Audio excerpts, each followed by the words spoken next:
সালামু আলাইকুম রহমতুল্লাহ। আজকের ক্লাসে আমরা গাউস সাইডাল পুনরাবৃত্তিক পদ্ধতি ব্যবহার করে একটি সমীকরণ জোট সমাধান করব। গত ক্লাসে আমরা গাউস জ্যাকোবি পুনরাবৃত্তিক পদ্ধতি ব্যবহার করে একটি সমীকরণ জোট সমাধান করেছিলাম। ঠিক আছে, তাহলে আজকের ক্লাস আমরা কি শুরু করি। আমরা আগের ক্লাসগুলোতে গাউস জ্যাকোবি এবং গাউস সাইডাল দুইটা পুনরাবৃত্তিক পদ্ধতি বর্ণনা করেছি। একদম হুবহু একই বর্ণনা দিয়ে শুধুমাত্র দুইটার মধ্যে যেখানে যেখানে তফাৎ সেগুলো কি দেখে দিছি এবং কি পরিবর্তন করে দেখে দিয়েছিলাম আমরা।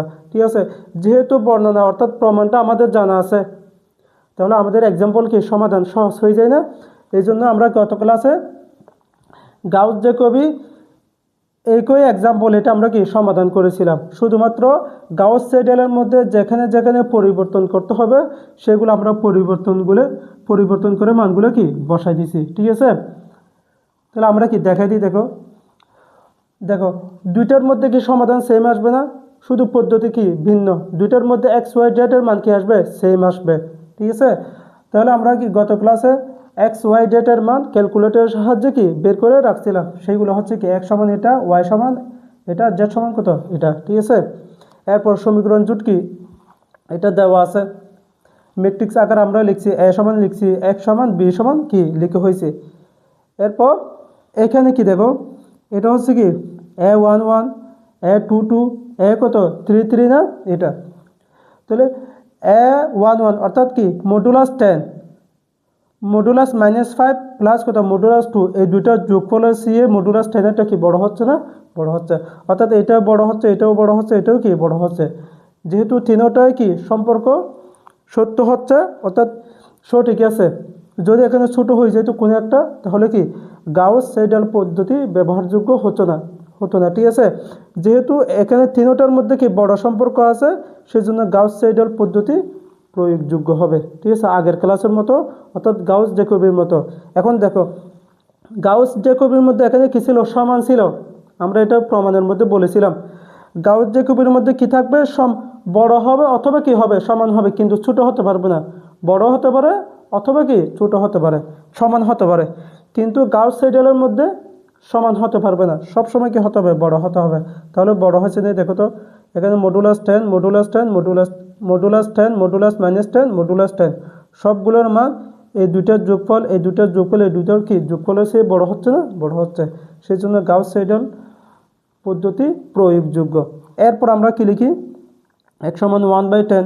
জাস্ট এটা কি এখান থেকে আমরা সমীকরণ জোটের মধ্যে চলে যাব। x সমান লিখবো, y সমান লিখবো, z সমান কি লিখবো, এটা আমরা গত ক্লাসে দেখেছিলাম। তারপর দেখো এখন আরেকটা ডিফারেন্স আসছে, সেটা কি আমরা পদ্ধতির মধ্যে বলেছিলাম যখন গাউস জ্যাকোবি পদ্ধতি আসবে তখন আমাদের x0, y0, z0 তিনটা কি শূন্য ধরে নিতে হবে। বুঝছো, তিনটা আদি আসন্ন মান তিনটাই কি হবে, শূন্য হবে, ধরে নিতে হবে। ধরি আদি আসন্ন মান গাউস জ্যাকোবির ক্ষেত্রে আদি আসন্ন মান x0 সমান 0, y0 সমান 0, z0 সমান কত 0।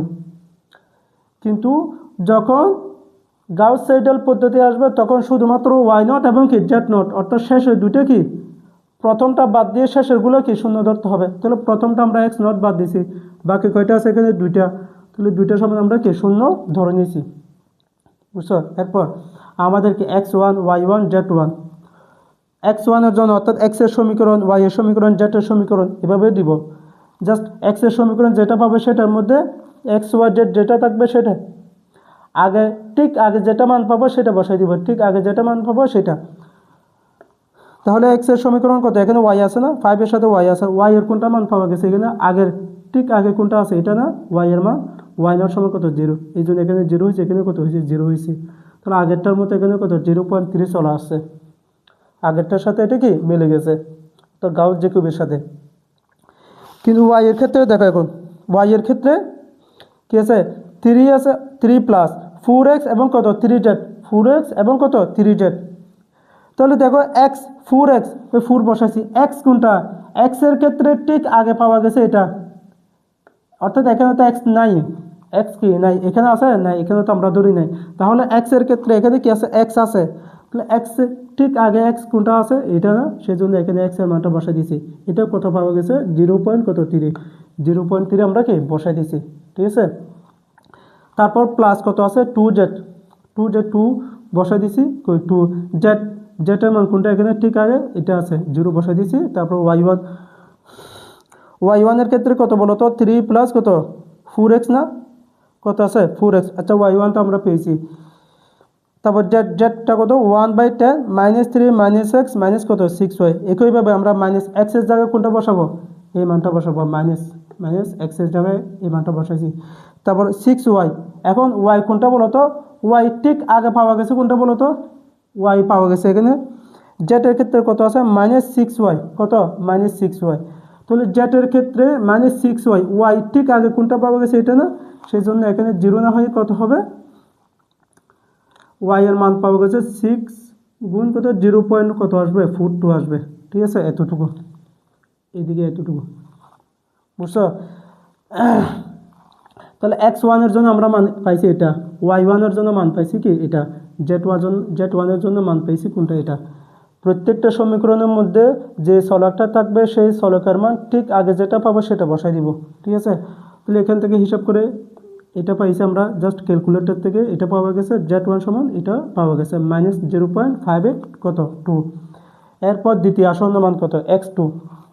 একইভাবে x এর সমীকরণ কত আছে, y আছে 5y, y এর ঠিক আগে মান কোনটা পাওয়া গেছে বলো তো, এটা না, তাহলে 5 এর ক্ষেত্রে y এর মান কোনটা, এই 0.42। ঠিক আছে, 5 গুণ 0.42 এটা কি বসাই দিয়েছি। তারপর কত আছে 2 বসাইছি, এখন ঠিক আগে জেটের মান কোনটা এটা না, এটা বসাই দিয়েছি, মাইনাস কত 0.58 কত 2। তারপর এগুলো হিসাব নিকাশ করে তাকে 10 দ্বারা ভাগ করে দিলে কত আসবে 0.3936। বুঝছো, এগুলো তোমরা কি ক্যালকুলেটরে কি বসে দিলে চলে আসবে। তারপর আমার কি লাগবে y2 এর জন্য এখানে কত আছে আবার 4x প্লাস কত 3z, 4 দেখো 4 বসাইছি। এখন x কোনটা হবে, ঠিক আগের x কোনটা, এই ঠিক আগের x এটা না, এটার মান কোনটা, এটা আসছে এখানে 0.3936, এইখানে x এর জায়গায় কত 0.3936 কি বসাই দিছি। তারপর কত আছে 3z না, 3 বসাইছি। এখন z ঠিক আগের z কোনটা, এটা না, এটা বসাই দিছি 3 ইন্টু মাইনাস 0.582 -0.582। ঠিক আছে, তাহলে এটা হিসাব করে আমাদের কত আছে 0.2828। ঠিক আছে, এরপর জেটের মান 1 কত 10, এখানে আছে -3 - x, -3 বসাইছি। x এর মান কোনটা দেখো, এখন x এর মান ঠিক আগে x এর মান পাওয়া গেছে কোনটা বলো তো, এটা না, সেজন্য এখানে এটা বসাই দিয়েছি আমরা -0.3936। বুঝছো, তারপর -6 গুণ কত y, 6 গুণ y, তাহলে 6 বসাই দিয়েছি। y এর ঠিক আগে কোনটা এটা না, অর্থাৎ y এর মান হচ্ছে কি এটা আগেরটা, তাহলে 6 গুণ 0.2828 এই মানটা বসাই দিয়েছি। বুঝছো, তাহলে এখান থেকে হিসাব নিকাশ করে কত আসতেছে -0.5090। ঠিক আছে, এরপর তৃতীয় আসন্ন মান একইভাবে এখানে x3, এখানে y এর ক্ষেত্রে এই মানটা বসে গেছে y এর ক্ষেত্রে। তারপর z এর ক্ষেত্রে কি এই মানটা কি বসে গেছে, এখান থেকে হিসাব নিকাশ করে x3 পাওয়া গেছে। তারপর y এর ক্ষেত্রে এখানে কি আছে x আছে z আছে, তাহলে x এর ক্ষেত্রে এই দেখো x এর ক্ষেত্রে এখানে x আছে না, x আছে, x এর ক্ষেত্রে ঠিক আগের x কোনটা এটা না, এটা বসে গেছে প্লাস 3z, 3 কই y এর ক্ষেত্রে 3z, z কোনটা ঠিক আগে এটা না, তাহলে 3 ইন্টু কত z এটা বসাই দিয়েছি। তারপর হিসাব করে আমাদের কত আছে 0.2831। ঠিক আছে, তারপর z3 কত -3 - x কোনটা এটা।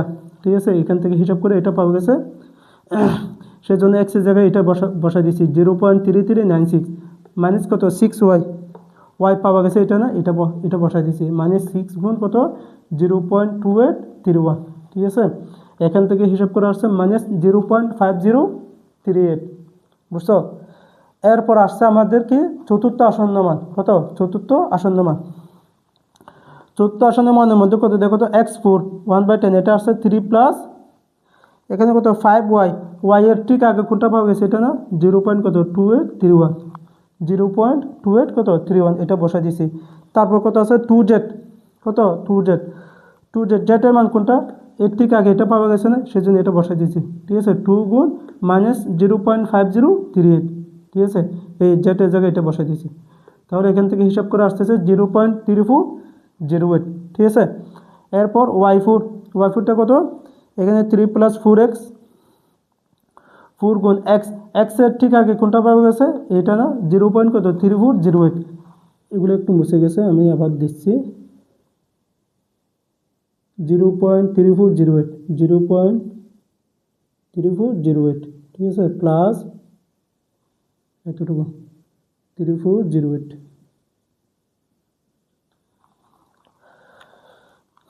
তাহলে জেটের জায়গায় আমরা কি ঠিক আগে জেট পাওয়া গেছে এটা না, -0.5038, তাহলে এটা হিসাব করে পাওয়া গেছে 0.28 কত 52, বুঝছো।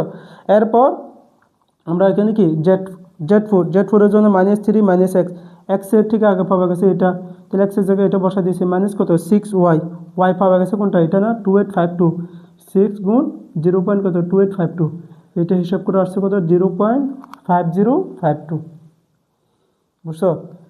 এখন দেখো এগুলো আমরা কি গত ক্লাসে গাউস জ্যাকোবি পদ্ধতির মধ্যে বলেছিলাম না, আমরা শুধুমাত্র এতটুকু বের করছি আর কি। এখানে কিন্তু এটার সাথে এটা মিলছে, দেখো তো তৃতীয় আসন্ন মান এবং কি চতুর্থ আসন্ন মানের মধ্যে তিনটা কি কাছাকাছি হয়েছে, কাছাকাছি হয় না, কারণ এখানে আছে কত 3 আছে, এখানে কত আছে 34 আছে, তাহলে এটা কি পুনরাবৃত্তি হয় না, ঠিক আছে, রিপিট হয় না। এইভাবে এখানে দেখো তো y3 আছে কত 28 কত 31, এখানে আছে কত 28 কত 5, পুনরাবৃত্তি হয়েছে, হয় নাই। এরপর এক্স জেডটা দেখো তো, জেড এখানে আছে কত 503, এখানে আছে কত 505, পুনরাবৃত্তি হয়েছে, হয় নাই। তারপর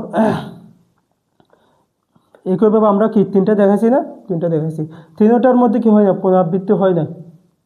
তাহলে এভাবে আমরা কাজ করতে থাকবো, কাজ করতে করতে গিয়ে কোনো একটা সময় কি দেখবে যে ঠিক দুইটা আসন্ন মান, অর্থাৎ এটা যদি কি হয় ষষ্ঠ হয়, এটা যদি সপ্তম হয়, ষষ্ঠ এবং কি সপ্তম পুনরাবৃত্তি হচ্ছে, এক্স এবং এক্স দুইটাই কি এক্স পুনরাবৃত্তি হয়ে গেছে, একই মান চলে আসছে প্রায়, এবং ওয়াই এর মানও সেম চলে আসছে, যেটার মানে কি সেম চলে আসছে। যখনও পুনরাবৃত্তি হবে তখন শেষের মান যেটা, সেটা হচ্ছে কি আমাদের সমাধান, এক্স ওয়াই, এক্স সমান এটা হবে, ওয়াই সমান এটা হবে, জেড সমান কি এটা হবে, বুঝছো।